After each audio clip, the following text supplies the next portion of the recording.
Locations, how and why to pick them. Let's get into it. Video Mavericks, the small business video marketing podcast.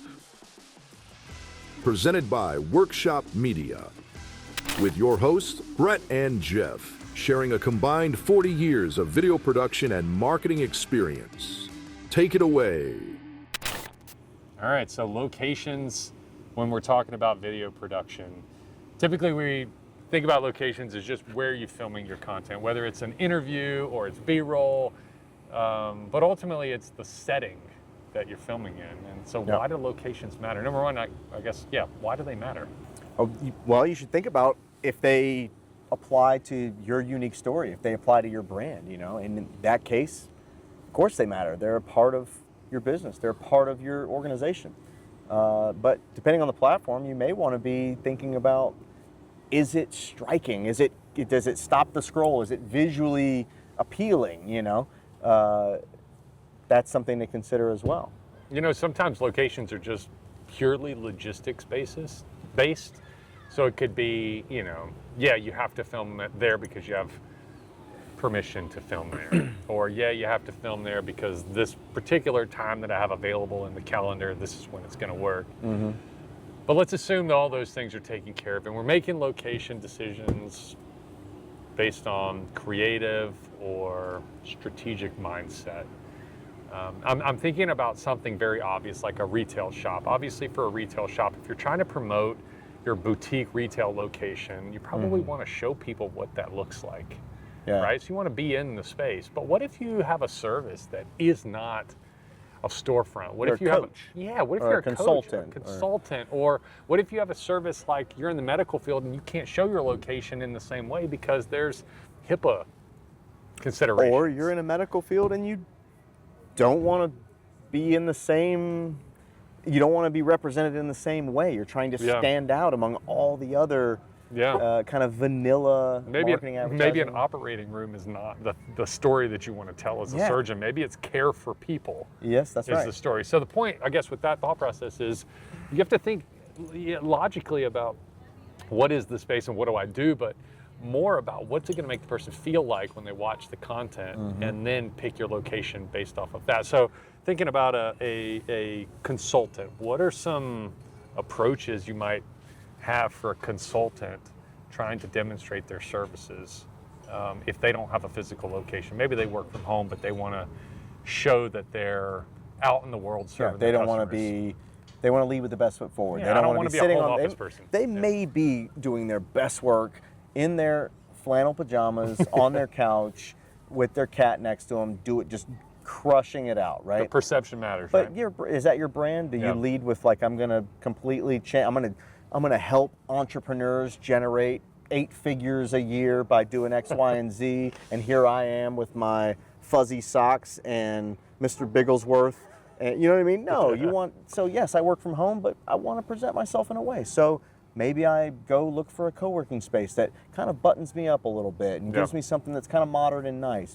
So hot take, what about for folks that say that maybe that's not being authentic?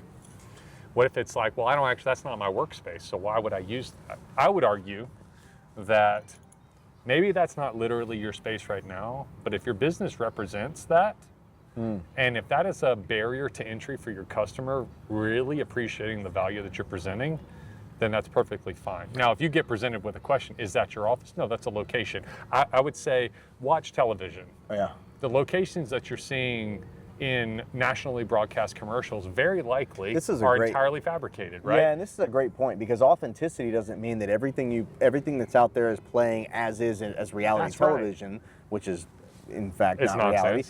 But no, because I want to present myself with the way I position my brand. Because I don't have an office space does not speak to the quality I provide to a client. That's exactly right. It speaks to the fact that I don't actually need the overhead. So my authenticity is that I want to present my brand and build awareness and customer loyalty with who I am and what I represent. Not to mention there is a bit of an ego depending on the business, the industry, where somebody that, let's assume it was coaching and they're trying to position that you could generate 7 to 8 figures a year doing X, Y, and Z.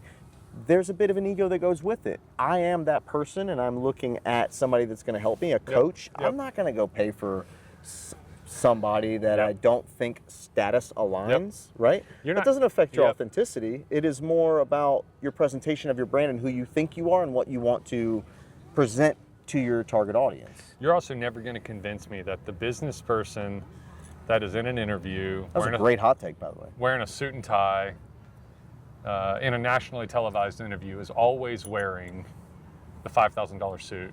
When you're picking a location, put your best foot forward. Make Yeah. sure you're representing the value system, even if that is not the literal space. If we were in the marketing industry, if we were going to be literal all the time, then actors wouldn't have jobs. And that's just not realistic. There's a reason why talent is hired for nationally broadcast commercials, and it's because you're representing the idea, the emotional feeling, Your of a ideal brand. customer profile. It's your ideal You're making them- customer. yeah. And so maybe logistically, let's say you have a space, but logistically, shutting down your operation to film an interview for a day Yeah. is going to cost you money. Does that mean that you going and renting out an office space Mm-hmm. or renting out a small studio or whatever is not the best way? I would argue that it's far better because you're allowing your operation to continue. So don't be hesitant to put your best foot forward, even if that means that you're not filming it in your office. Let's say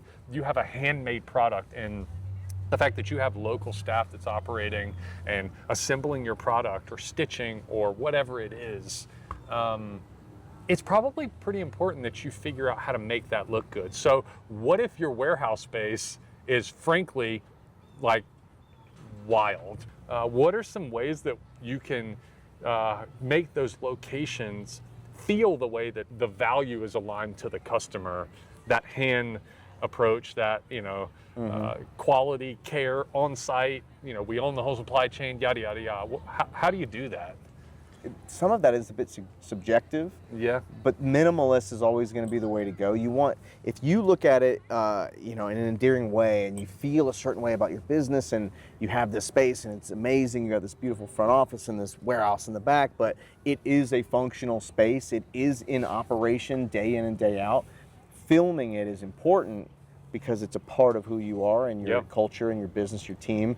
But like you said, trash can, that trash can is used and it's always full, and it's, pull it out of there. There's little things you can do, right? Clean up. It's very simple. Just pull it out of there. Yep. Because the more you pull out and the more you kind of get to the bare bones of the thing that you love and what is functional and great for you, you start to sort of inject the form, the beauty, the aesthetic of that space that you love, that 70,000 square foot warehouse. Yeah. But it's now got all the kind of dirt and day-to-day pulled out of it. To your point earlier, and it's a bit of a contrast, if you do have a beautiful space, I was thinking about this as you were talking about it, if you have a beautiful space, let's say you spend $25,000 a month on some amazing thing, you've got a dozen glass offices and a huge kitchen and all this stuff, and it's amazing, and you're on the top floor and whatever, but you have a great position there, it's enough real estate for your growing team, but it's not quite authentic to your business. Yeah. Maybe don't feature it. It might seem like the right idea to feature it because, gosh darn, this is such a nice space. But what if your brand is small town quaint and it just so happens that you're in a high-rise steel building? Yeah, or you're a hammer company. Yeah. Some crazy gritty thing. So what you're saying is brand story should be leading the decision making, and what does the brand represent? And if you're in a transition period with the business, or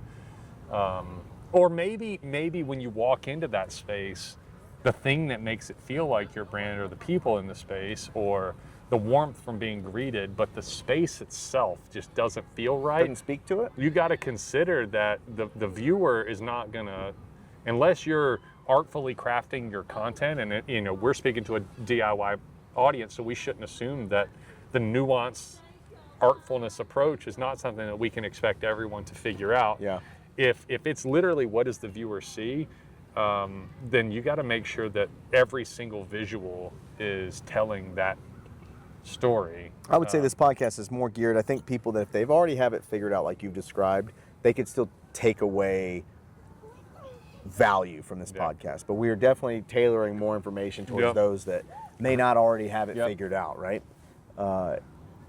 So we've done, at this point, 30 plus episodes in a studio setting that we crafted, in a corner of our studio, and we've done a handful of others remotely via virtual platforms. Now here we are on location for the very first episode, episode 43, right?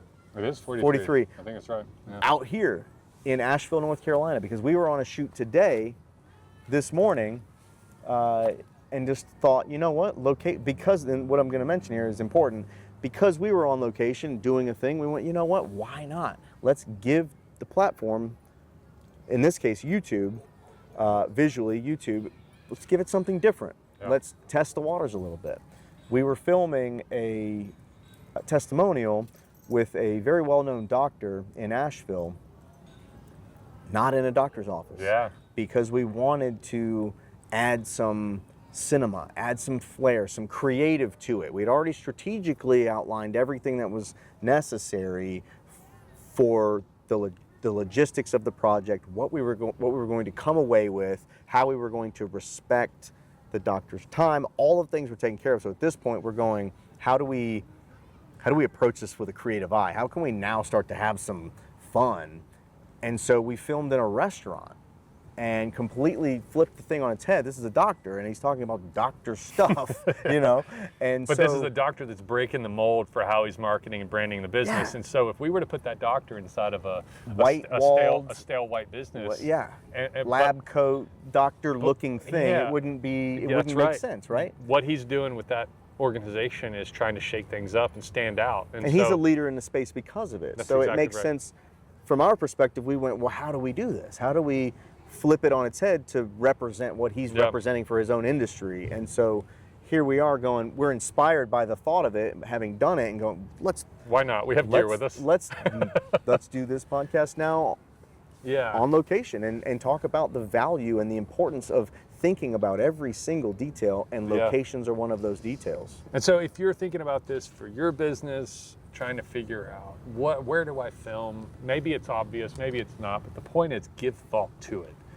The location, location, right? Locations matter. The place that people see you in matters. The same way that the clothes that you wear, whether we like it or not, the clothes that you're wearing matters to your brand. The way that you speak matters to your brand. Yep. What you choose to include or not include, or the polish that you have, or whether you're doing the TikTok dance or not, all of those things help to shape a larger narrative, particularly for people who are following your brand over time. So when you're picking locations, whether it's for short form social content or more detailed, higher end branded content, think about them, think about what they mean to you, and think about what it may mean to someone who maybe only be seeing a snippet of your brand. And if this is the only snippet they're going to see, everything matters. Is it taking away from it? If it's taking away from it, or is it bolstering it? Yeah, or is it bolstering it? If just consider it, even down to the little nuanced things in the scene, the location that you're at. Is it noisy? Is that demonstrating that you don't have control over the space that you're operating? There's just really be intentional about everything. This doesn't mean you need to overthink it. It doesn't mean you need to go out and secure, here in Asheville, the Biltmore estate and pay, insane amounts of money to secure a thing that, is so out of reach. But in which case, utilize, if you're paying and getting permits, utilize everything you can. But if you're gonna film, consider all of those details because they do matter. And if you're gonna make the effort to do video marketing, which you absolutely should, these are little things that you can do, even if you're just getting started, even if you're filming with your phone, even if the intern is helping you out. Consider these details because they're going to get you that much farther along. And when you do graduate into working with a marketing agency or a video production partner, you're going to have really firm ground to stand on to then create that high quality content, which, by all accounts will skyrocket you forward in your marketing efforts. Bless. Cheers, man. Love that. If you enjoyed this episode, make sure to subscribe to the Workshop Media YouTube channel. and turn on notifications so you never miss new content. We're consistently sharing practical insights to help you grow and scale your business with strategic video marketing. The Video Mavericks podcast is presented by Workshop Media. And now you can take the insights Brett and Jeff share even further with the free Small Business Video Marketing Playbook.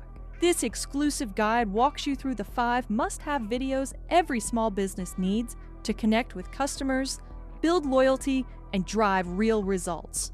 You'll discover the strategy behind each video and how emotional intelligence and storytelling can transform the way your audience sees your brand. Download your free copy today at workshopmedia.co/playbook.